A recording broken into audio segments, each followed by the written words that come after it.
Ang lalawigan ng Antique ay isa sa mga probinsya ng Pilipinas na sagana sa mga isda. A place where the mountains meet the sea, ika nga.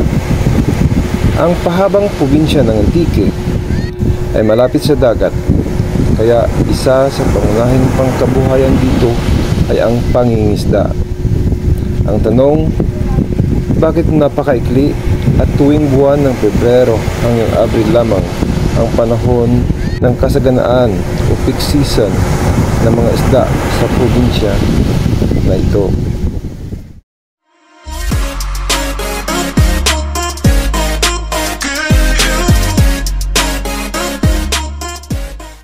Bong, andun na bungaw nga ang pangisda dyan sa baybay nga, no?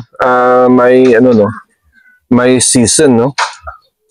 Ano ang ganda na umpisa kang kutsitsa ka isda dyan sa baybayin kang Antique ngayon?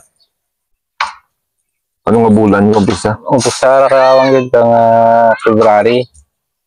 Hasta sa Abril. Pagkabot ka Mayo ra. Ang isda sa binet, mabalik ka sa Lawodra.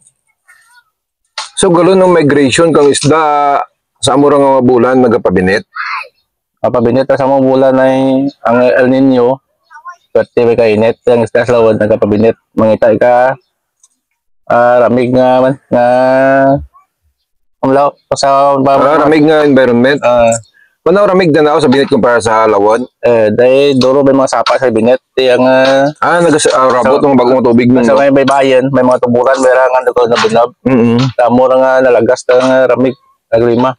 So amura yung nag-ano gaya pabinet doon sa amurang mga binulan. Amura nagputsitsa para sa mga ano, no? May binit. Umpisa Pebrero hasta Abril. Pebrero, Marso, Abril. 3 ka bulan, kada tuig lang. So ang sa amura nga bulan, ang laban nga mabulang isda, anong mga bulang isda mo kan nga amura sa amura nga bulan? Sa mga February ra, mga aloe ra, mga bilong-bilong. Kaya ang bilong-bilong or moonfish ay sagana dito sa probinsya ng Antique. Mahuhuli itong bilong-bilong sa pamamagitan ng mga lambat, lambaklad o otosiami, sa bitana at sa sahid. Mga damlog Kung Abril, tamban rin na ra. tamban, gid. Ang tamban naman or mackerel ay napakarami dito sa probinsya ng Antique. Paramihan ang pagkuha ng isdang ito. Good morning! Nandito po tayo sa Barangay Kamanggahan, Bayan ng Bugasong, kung saan ay dumagsa ang maraming isda na tinatawag na tamban. Nakikita natin dito sa background, ang mga tao po ay busy sa term na hook net o pagkuha ng tamban sa net.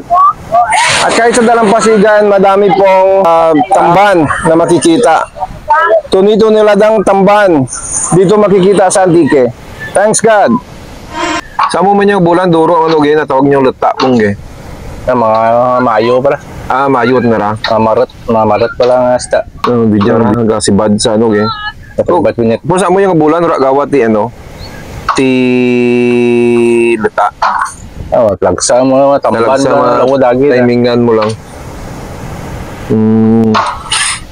Ay, amo man yung bulan bung nagtaway ang balad. Amora mo marasara nga rason na. Linaw ita na. Hasta Mayo rin ita. Pagkabot ng June, matamat ko ito nga side ko yung kulid. Ayon kay Bong, paglampas ng buwan ng Mayo, malalaki na naman ang mga alon. At yun naman ay pagdating ng habagat o tinatawag na southwesterly wind. Ang paglaki ng mga alon, anyon ang nagpapahirap sa ating mga maliliit na mangingisda para pumunta sa laot at kumuha ng maraming huli. Pagdating naman ng mga Hunyo, nag-uumpisa na yung bagyo. Yung Pilipinas, kasama na riyan ang probinsya ng Antique. ay dinadalaw ng malalakas na bagyo mula sa buwan ng Hunyo hanggang sa buwan ng Disyembre. Malalakas na hangin at malalaking alon ang tumatama sa probinsya ng Antique. Yan ang isa sa mga dahilan kung bakit nagiging maikli ang peak season o pangingisda ng ating mga kababayan. Kaya't habang mahinahon pa ang dagat, habang pasok pa tayo sa mga buwan ng peak season o masaganang ani ng mga isda, samantalahin natin at magiging masipag, maging masigasig sa anumang biyaya na maaari nating makukuha sa dagat. Bigyan natin ito ng kahalagahan, anumang yamang dagat na ibigay sa atin ng Poong May Kapal. I-share natin at sana ay magiging mapagbigay. Hindi tayo dapat maging maramot dahil katulad ng munting panahon para sa fish peak season, ang buhay natin ay maikli at hiram din.